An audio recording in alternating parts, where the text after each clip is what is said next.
¿Cómo perdió Islandia su independencia durante varios siglos? ¿Por qué no se separó de la corona danesa hasta el siglo XX? ¿Qué le impulsó a conseguir su autonomía e independencia?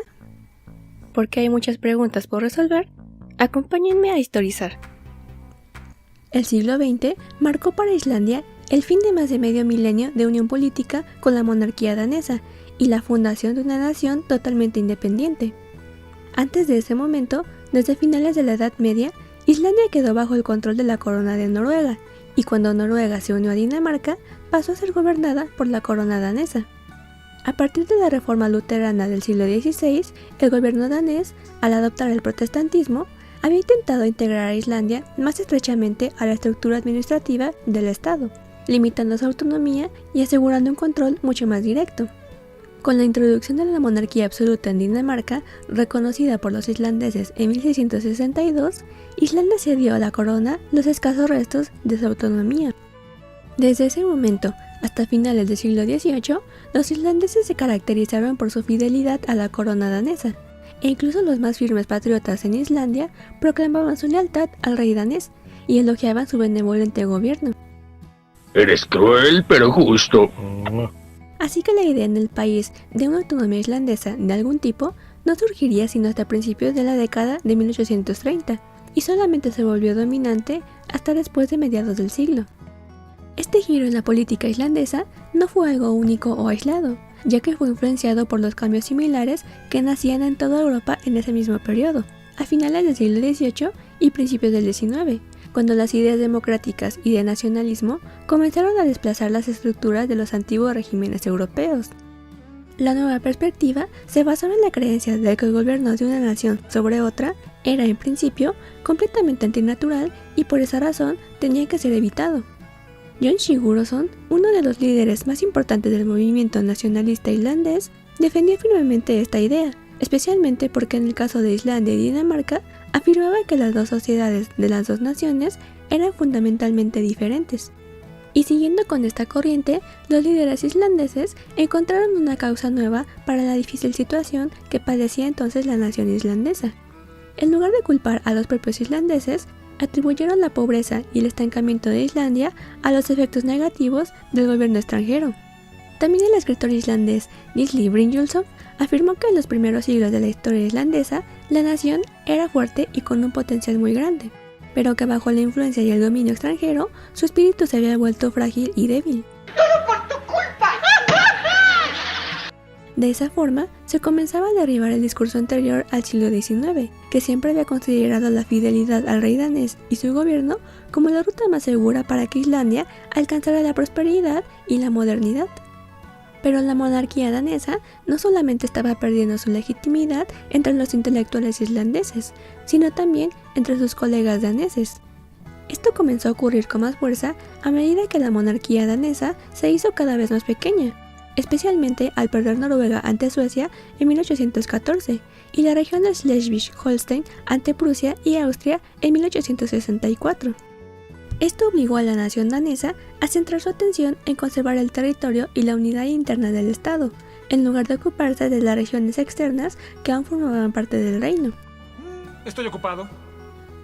A partir de entonces, la presión de los nacionalistas islandeses creció cada vez más, hasta que en agosto de 1850, un grupo de alrededor de 180 islandeses se reunió en Þingvellir.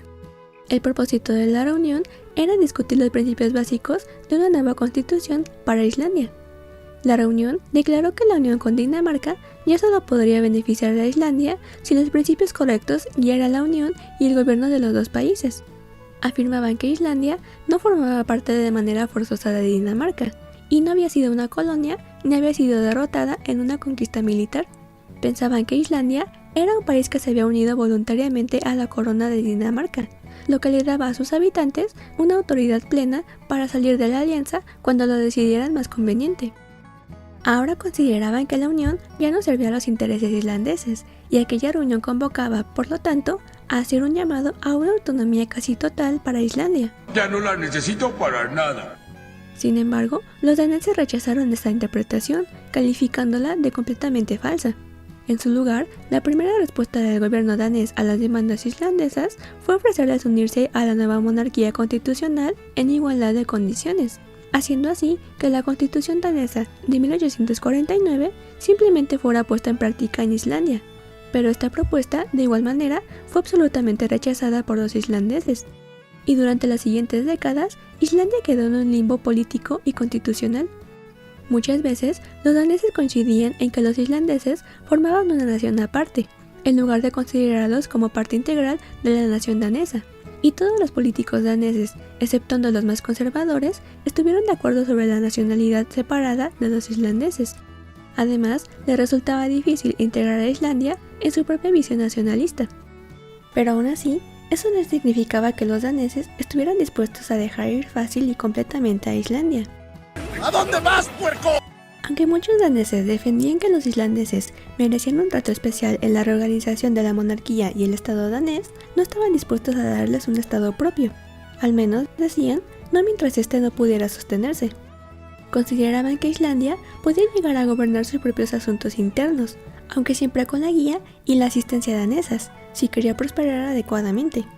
Como país pobre y subdesarrollado, Islandia parecía requerir una importante ayuda financiera de Dinamarca para gestionar sus servicios públicos básicos y construir su infraestructura. Por eso, por su lado, a los nacionalistas islandeses les resultó difícil insistir demasiado en la petición de autonomía y en el proyecto constitucional, porque pocos de ellos realmente creían que el país podría sobrevivir sin un apoyo sustancial de la corona danesa. Cierto, te recontrato, te necesito. Así que aunque defendían lo que llamaban derechos nacionales islandeses, nunca pedían con demasiada fuerza la disolución completa de la unión con Dinamarca. De esa forma, durante la segunda mitad del siglo XIX, ambos gobiernos estuvieron envueltos en grandes debates sobre la posición de Islandia en el gobierno danés. Incluso, tan tarde como en 1906, Hannes Hafstein, el primer ministro de Asuntos Interiores islandés, declaró que no había ni una sola persona en Islandia que pensara seriamente que la isla podría separarse totalmente de Dinamarca. Todo lo que se había logrado hasta ese momento había sido la aprobación de la llamada Ley de Estatuto de 1870, que fijó el apoyo financiero a Islandia e introdujo unilateralmente una constitución para Islandia en 1874, que le daba al Parlamento islandés poder legislativo limitado en sus asuntos internos.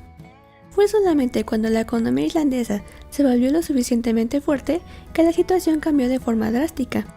Eso ocurrió en el inicio del siglo XX, cuando la industria pesquera islandesa despegó y la sociedad islandesa se pudo modernizar más rápidamente.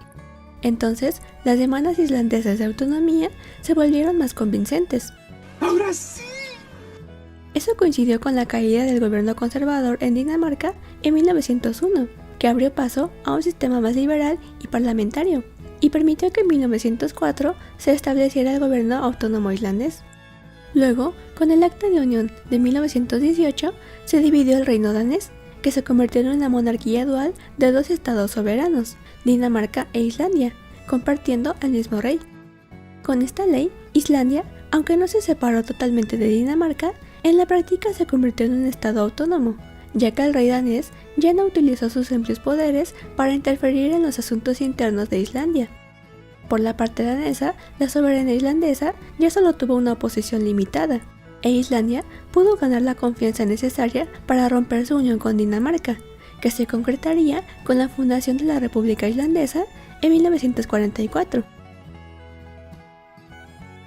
Saludos y muchas gracias a los miembros del canal, Joseph Wayne y Jorge Álvarez. Gracias por su apoyo. Gracias por ver el video de hoy.